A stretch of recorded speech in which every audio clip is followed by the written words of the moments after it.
To all who come, welcome. Disney is a time machine that takes us back, connects us together, and shows us that not even wishing upon a star ever gets old. Now come sit with your friends, Jonelle, Sean, and Megan as we deep dive into the heart of Disney.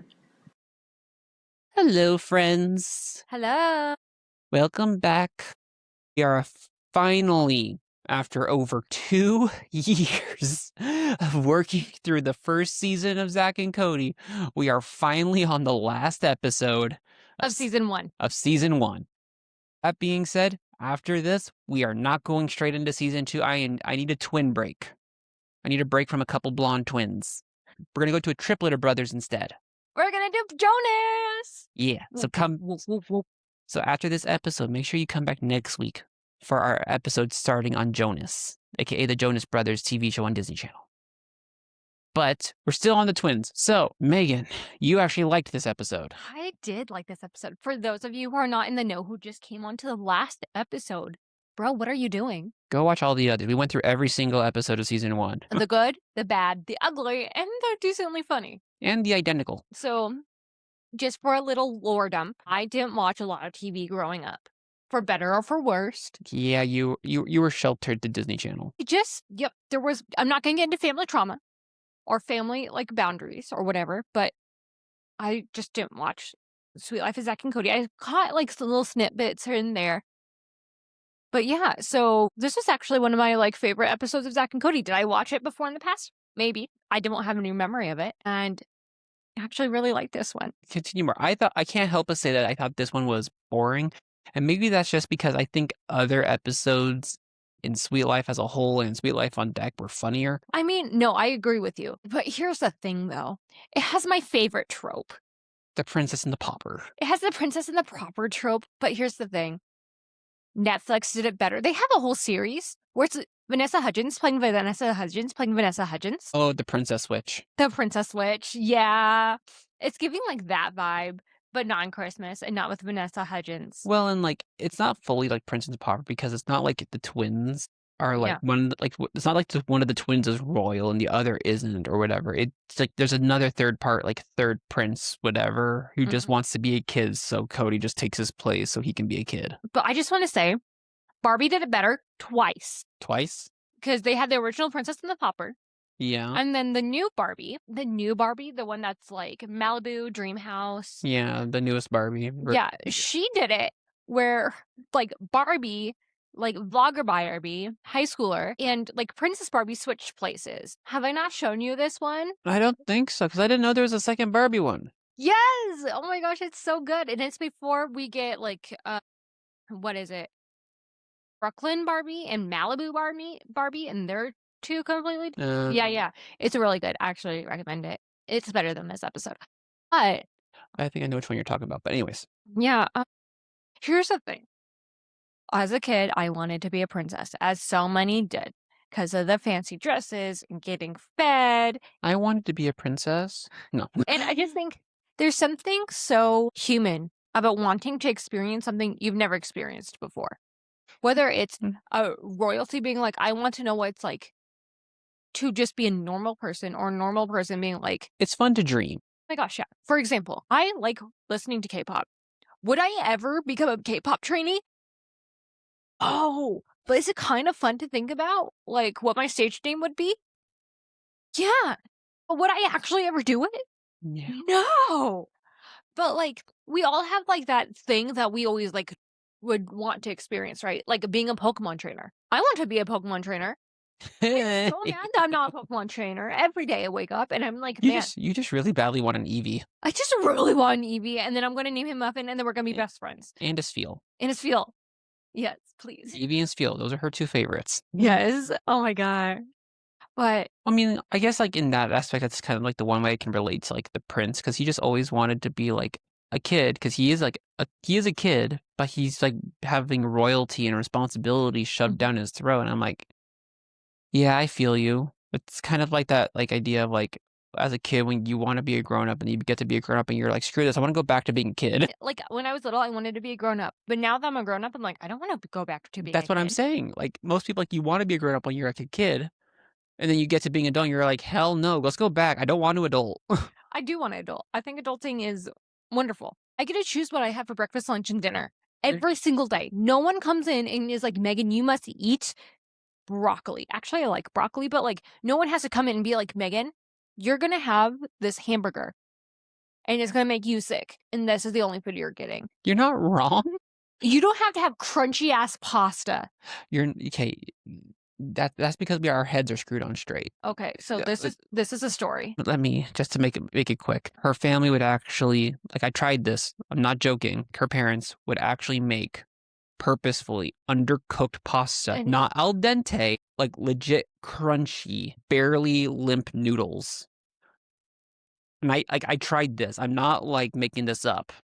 Like you could feel the noodles scraping your throat. It going was down. so gross. But I think I also just relate to the prince. Like my parents weren't like ultra strict, but I feel like I didn't get the same level of childhood as my siblings did. When I was young, my parents took away TV and like video games, and like they told me like I had attention deficit disorder, right? And I was told like you can't do anything until like your homework was done, right? Mhm. But I was in high school and that's all I did was homework. I didn't do like track or sports or anything. I wasn't in debate. I didn't really And it's- do anything other than homework. Yeah, they took it as you are not allowed to do anything unless you learn to focus type thing. Like they used trying to get you to focus as a punishment. And I don't think you guys know this. It's having having ADHD isn't because I didn't want to focus. It was because my brain would throw a tantrum. And let me tell you, I was a very studious kid. I got out with a 3.6 GPA out of high school. And I also want to say that, like, I was a very good kid.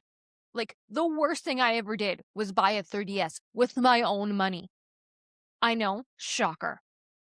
That's like the worst thing I did in high school. My parents didn't like it, but I did it. So like when the prince goes to like whoever is in charge of his schedule, it's not like their dad or anything, but just like someone else. And it's like, you need to like actually plan fun for me. Like Mhm. you actually need to like give me like these experiences. That's like where I loved when Carrie stepped in Mhm. because like Carrie at first was like, dude, what are you guys doing? Like this is not okay or whatever. And then she's like learns that like the prince wasn't having fun and she's like, okay, hold the phone. Yeah, that's more not okay. Like he's a kid, he needs to have fun. I kind of wish that like my parents stepped in that way, because when summertime would come and all the homework would come to its like a halting stop, I wouldn't know what to do with myself. I didn't have any hobbies. Again, I wasn't allowed to really watch TV. No band camp. No band camp. There was nothing. I remember this one trip. My sister and I took it to Hawaii with Mhm. like the rest of my family members.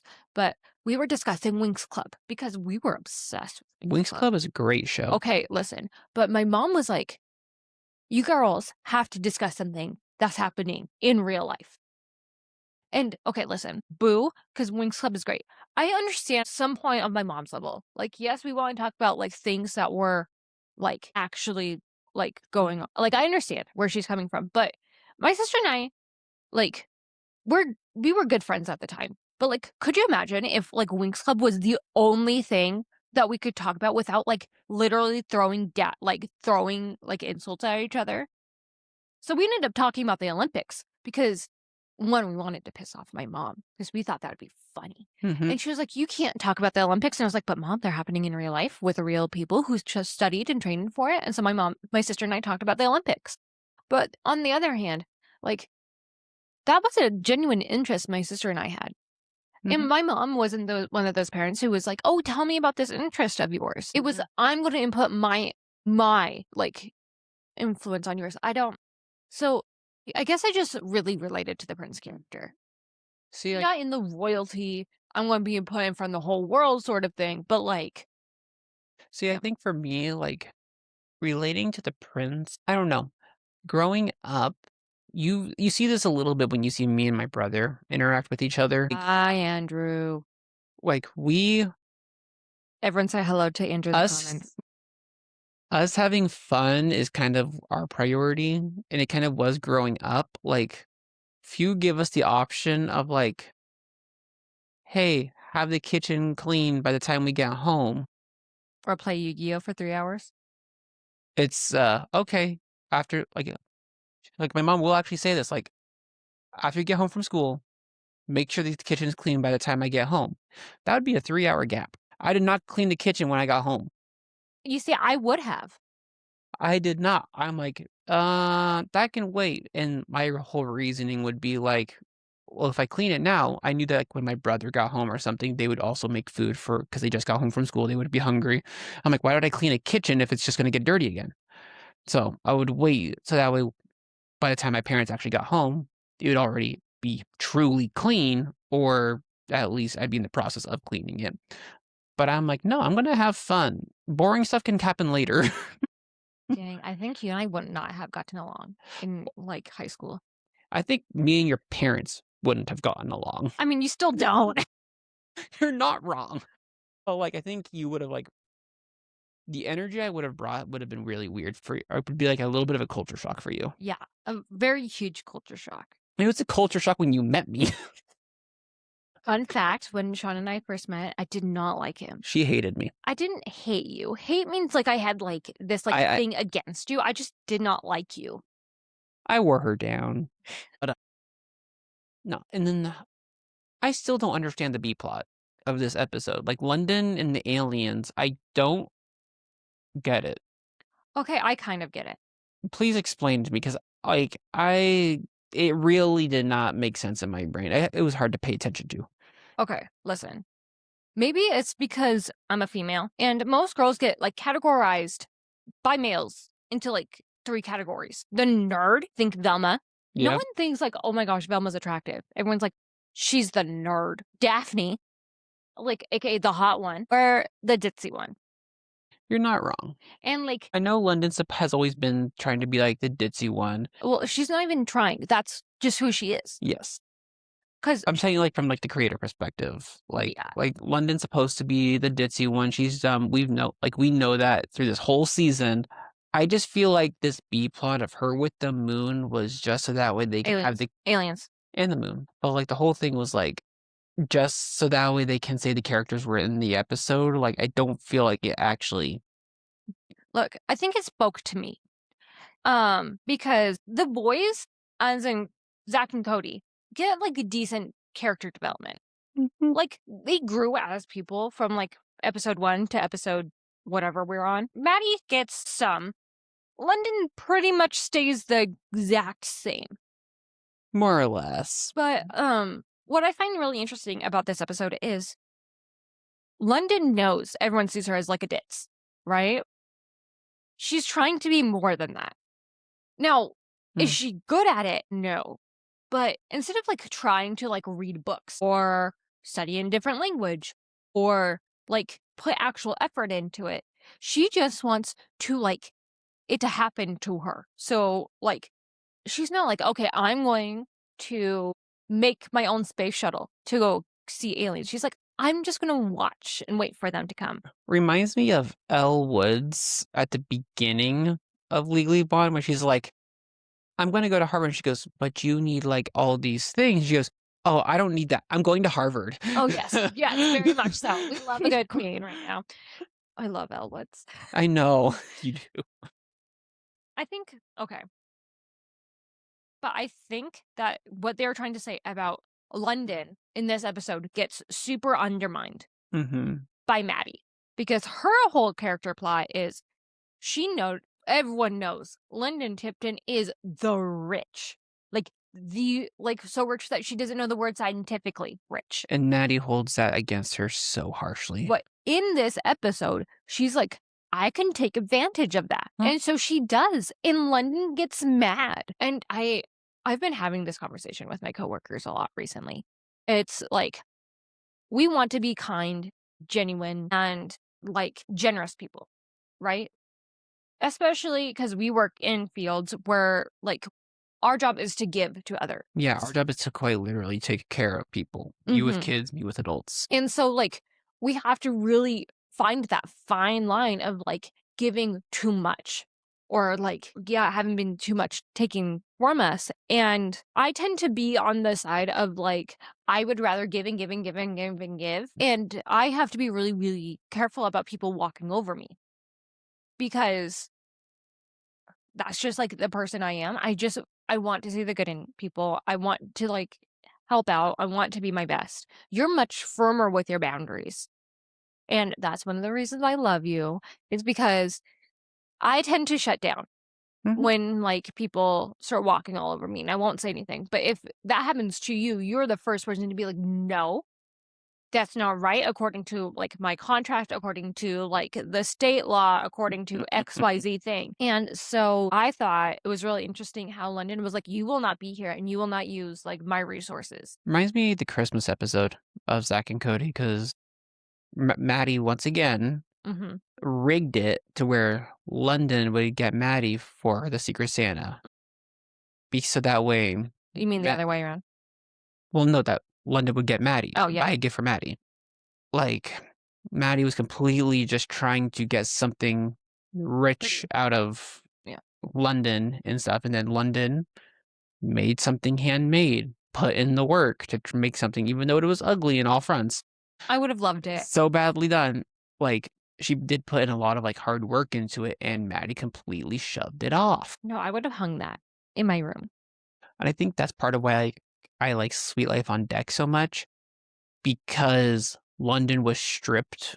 Like, she still had the Richie Rich part of herself, but she was more stripped of it, which allowed her to grow more. I also think I did see more of like Sweet Life on Deck more than I did Sweet Life. Mm-hmm. Is Bailey was also a different person. While like Maddie was like super jealous because she grew up like... She doesn't have a lot, and she really let that run her worldview.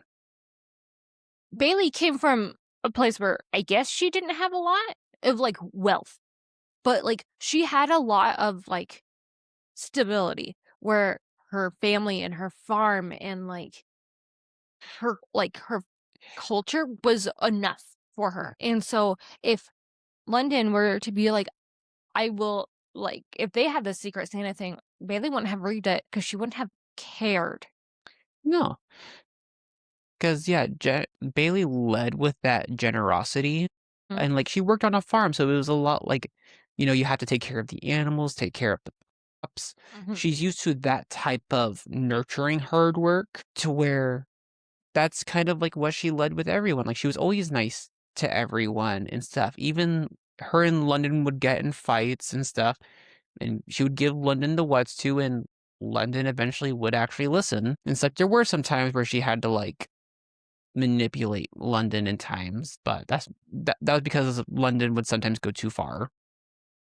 But like, it wasn't on the scale of Maddie, where Maddie was so angry to where she just wanted someone else to fix it for her. Bailey was never angry at her situation. She just knew that she had what it takes to put herself in that better position. And Bailey also had Maddie has like good street smarts, I feel like. Bailey just had a bigger IQ. Yeah, she was more book smart. Yeah. And so I feel like when you say she was like manipulating London, I don't feel like that's quite the right words. I think Bailey manipulated the situation around, which is totally different. There were times, trust me. I also had, by saying I watched more Sweet Life on Deck, I can remember 3 episodes that I watched. And one of them was like, That's So Sweet Life on Deck with Hannah Montana or whatever. Wizards on Deck with Hannah Montana. That's the one.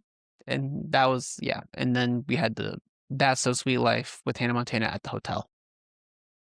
Yeah, those are like, Mhm. those are like the only 2 I remember. Yeah.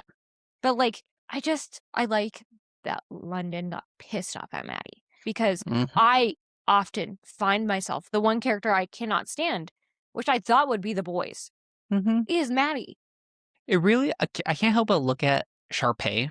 Yes. Because like High School Musical did come out more or less around the same time. And so like, it's really funny looking at Maddie and looking at Sharpay, both played by Ashley Tisdale, both coming from 2 very different situations. Acting the same way.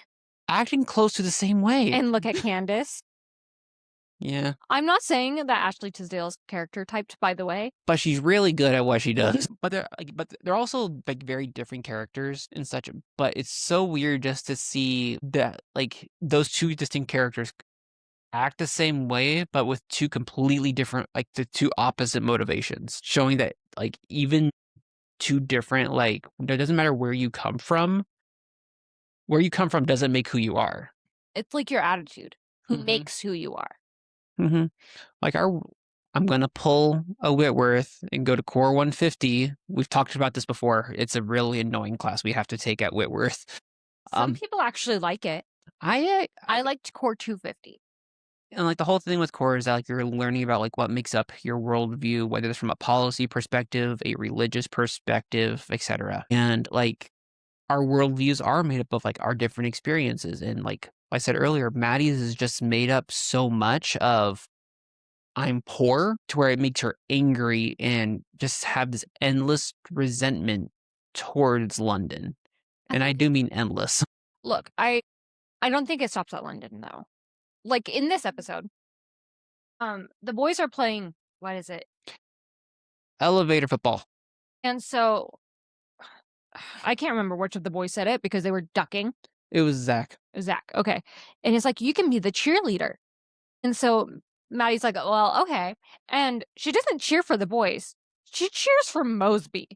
And that's just generally how her character goes, right?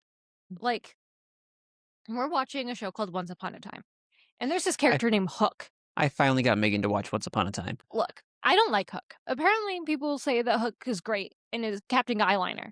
Listen, I'm not going to make any comments about it. But right now, in like the second season, don't spoil anything for me, please. But I feel like you keep being like, keep asking, like, okay, what side is Hook actually on? And you're like, well, Hook is on Hook's side, and Rumple is on Rumple's side. I feel like Maddie's on Maddie's side. Yep. Yeah. Like, there's chaotic good, chaotic evil. Maddie's just chaotic. Chaotic neutral, yeah. Yeah. She doesn't have a good or an evil, it's just chaotic. That is true too. And sorry, as soon as I brought up elevator football, that's all I could think about because that is honestly creative as hell. I mean, I admire the creativity that the boys have to create all these different games within a hotel. you know, as someone who works with children, I am not surprised. Because when you get bored, you find things to do. And it would be like the equivalent of, I know you did this because I have watched you do this. You and your brother, hi Andrew, went down the stairs in sleeping bags as grown adults. Yeah, we did. We did that at Christmas. Yeah. And that would that's kind of the equivalent of like playing that game in the hotel lobby. That's just their home. That's where they're supposed to play. Yeah. That's where they are like, yeah. You're not wrong. I don't know, like I think I admire it because I know like Mosby is hard on them because Mosby at the end of the day is trying to run a hotel and like it isn't a playground. You know what? If we were the guests and we saw Zack and Cody, you would lose your mind. As a child care teacher, you would lose your mind at them. Here's the thing, I would be like, I would be the first person to probably say hello if they approached me, not if I approached them, because that would be creepy and weird. But also be like, oh. If I saw them playing that game, it'd be like, okay, but like, what are the precautions you're taking to make sure like no one is in the elevator? Like, dude, there's like someone's gonna get hurt. Well, I think with the like, at least from what I gather, I would hope that like, because it's like someone's coming down the elevator with the football while someone waits on the other end. Yeah. I would hope that whoever's on the inside of the elevator would like, if it stops for a guest, you should be like, I am in the middle of a game. I don't want you to get hurt, especially if it's Cody that was on the inside. Yeah. You know, like I would hope that would happen, but like I see your point. Okay, I'm gonna do a confession. Oh no. I thought I liked Cody more. I think realistically, I actually kind of like Zack more. And it's not that there's nothing wrong with Cody's personality. I think I prefer Cody more in like on deck. I find Zack on deck to just be a menace. See, I think for me, I find I like Zack more because Zack is more complex than Cody. Cody is thrown into this nerd role. You know what? I'm taking it all back right now. I don't think I can stand either one of them. I know this, but hear me out. It's when you have a character like Cody, especially Cody, who gets thrown into that nerd role, it stays pretty stagnant. They stay pretty stagnant.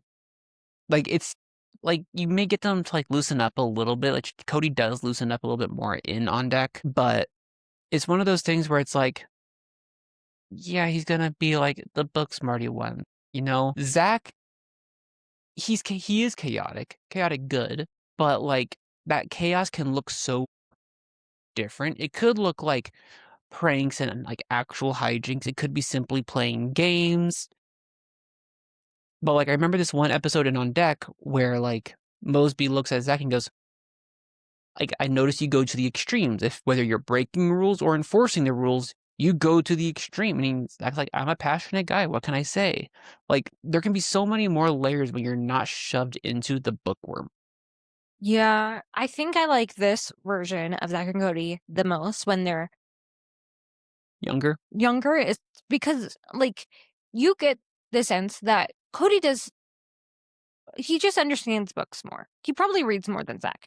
Zack probably understands more street smarts. But like it's not to the extreme yet. Where Sweet Life on Deck just feels like the extreme version. Like Woody is gross. You're not wrong, he is. Bailey is very like farmer girl. Female Cody who grew up with a farm. London feels the most grounded. And that's saying a lot from a rich girl. See, I think I can win you over on this on a child development perspective. And it's because Zack and Cody are no longer roommates on Deck. And so they don't balance each other out. Okay, question. I know that they get Woody. Like Cody gets Woody. Who does Zack end up rooming with? There's 3 answers to that. Okay. One is Bailey. Yeah, I know that. Which lasts for less than an episode. Yeah. Because Bailey was pretending to be a guy. Second one, his name was Marcus. I do remember Marcus. And then the third was he rooms with no one.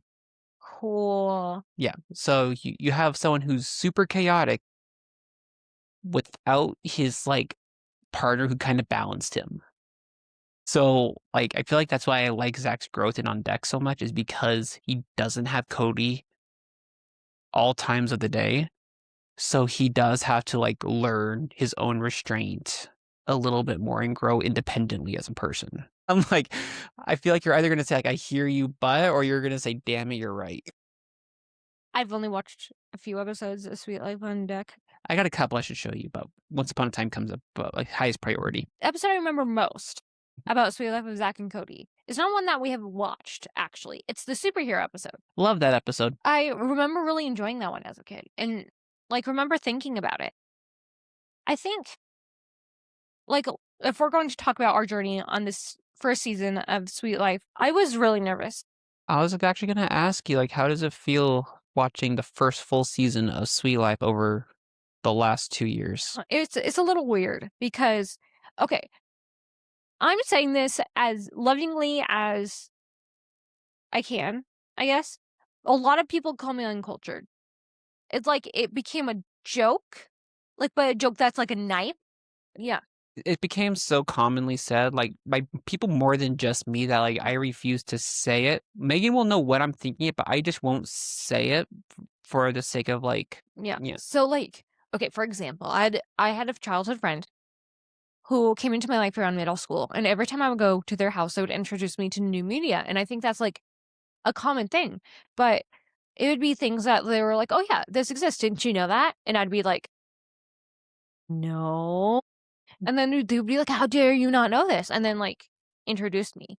But from how I grew up... You were the London. I was kind of... A lot of people are Maddies to you. Yeah, a lot of people are, like, for example, we watched the first 2 Harry Potters as a kid.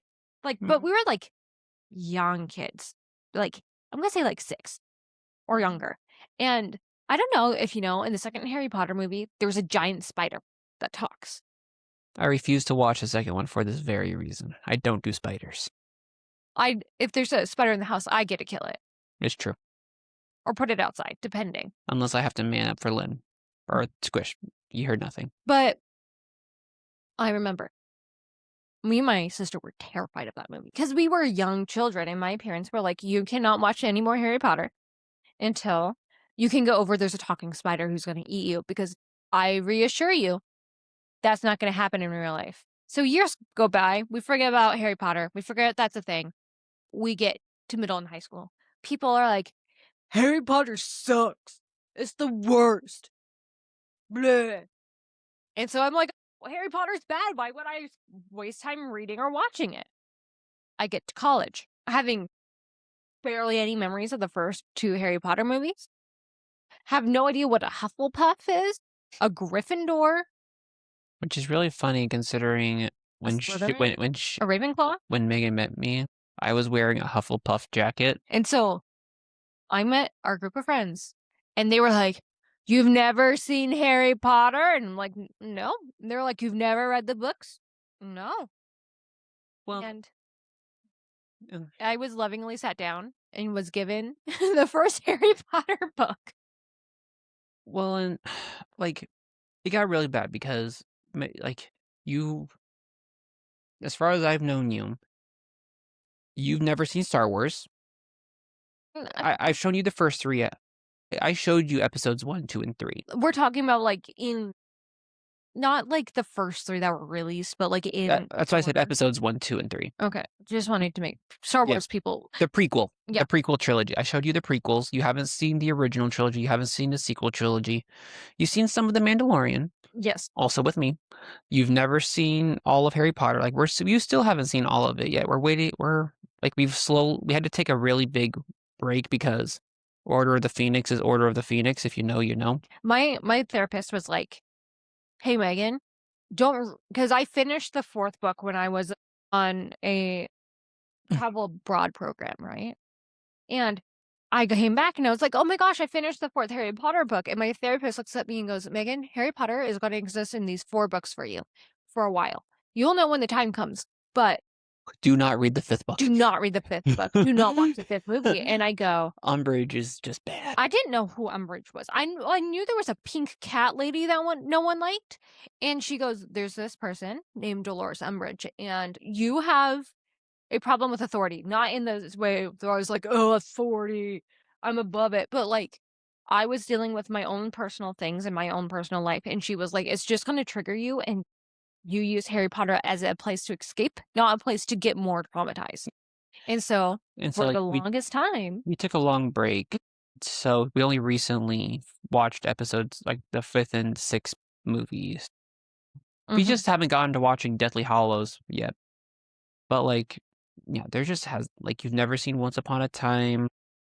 well, I did in college. I watched a few episodes. The first couple episodes, yeah. Yeah. But like you've never made it anywhere close to where we're at right now. But that's also because Once Upon a Time can be super triggering. So yeah. But like, no, there's just a lot of stuff that you just haven't seen. Or just like experience. Like Sweet Life of Zack and Cody, Wizards, a lot of sitcoms that a lot of people just generally grew up watching. Like, okay, in high school, everyone was obsessed with the show Friends. I know this. I don't get it. Was obsessed with the show Friends. In my opinion, How I Met Your Mother is better than Friends. I agree. But everyone would be like, oh, I was rewatching Friends for the 5th time. And I was like, how can people rewatch Friends? I haven't watched a full TV show in years. But yeah, it's like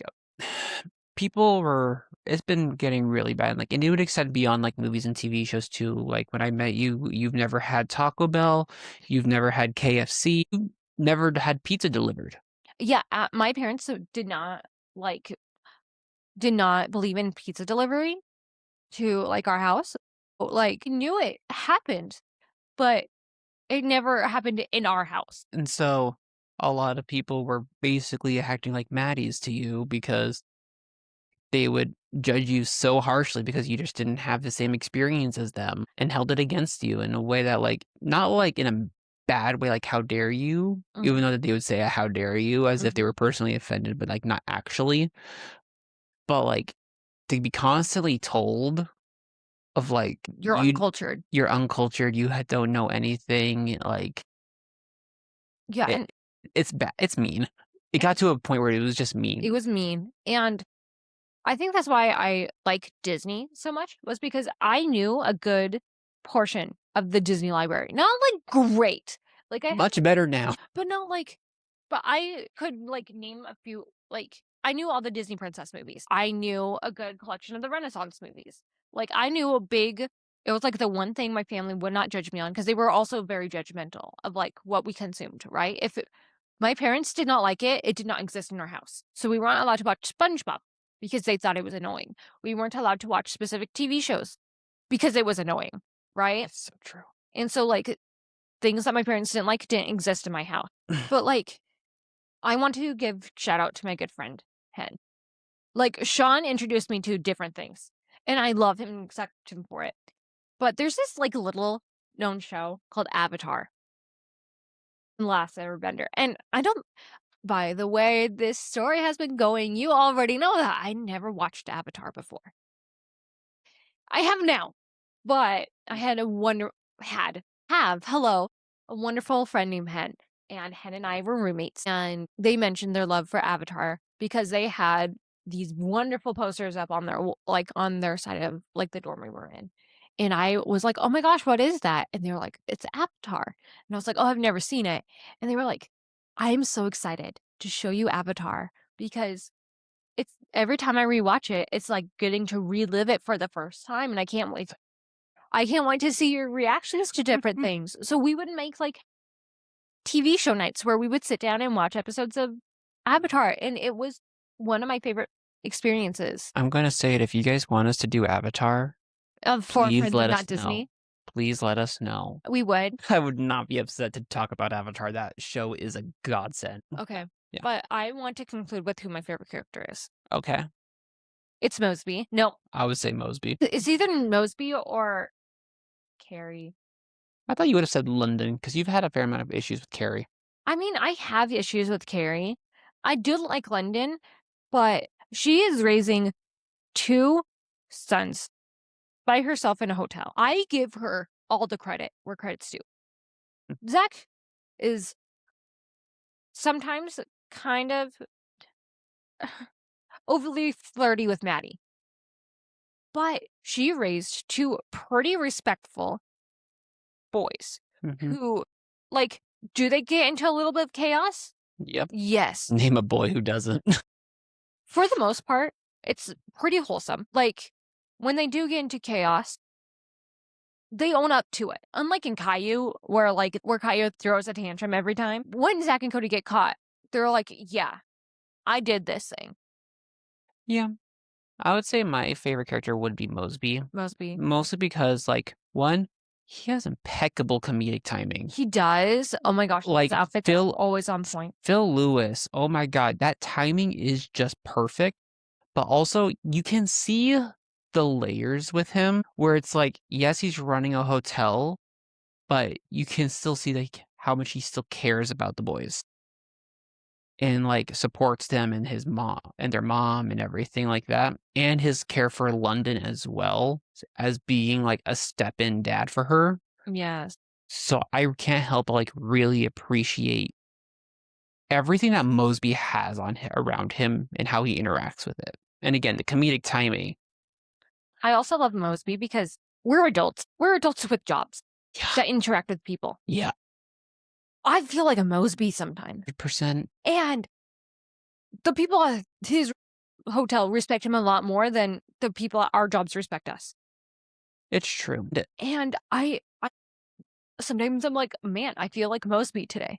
Mosby is like amazing because as a manager, because he has authority, is very respected, but he's not a bad manager. Yes, he's not like micromanaging. He's like, He commands the authority in the way that Terry Jeffords and Brooklyn Nine-Nine or Captain Holt demand authority, but like they're not bad authority figures. I think like in the whole show, there's only one time where I was like, Mosby made a bad call. I think so, yeah. I don't remember which episode that is. I remember that it was the one where, what's his name? Bellhop. Esteban was sent into the cold. Oh, yeah. And I the was like, Christmas episode. That's a bad call. Yeah. Like he should have worn a jacket. in snowshoes, in snow pants, or just not do it. or just not do it. But that's the one time. Otherwise, I'm like, man, Mosby makes good calls. Oh, and that one time he stole like some money by accident. Wasn't there an episode where like they had gone down to like the basement to find some old treasure, and then yeah. Mosby accidentally stole some treasure because there was a bank next door, and he didn't realize there's a bank next door? But anyways, yeah, that's it for season 1 of Zack and Cody. And come back next week as we go into our first episode of Jonas. Jonas!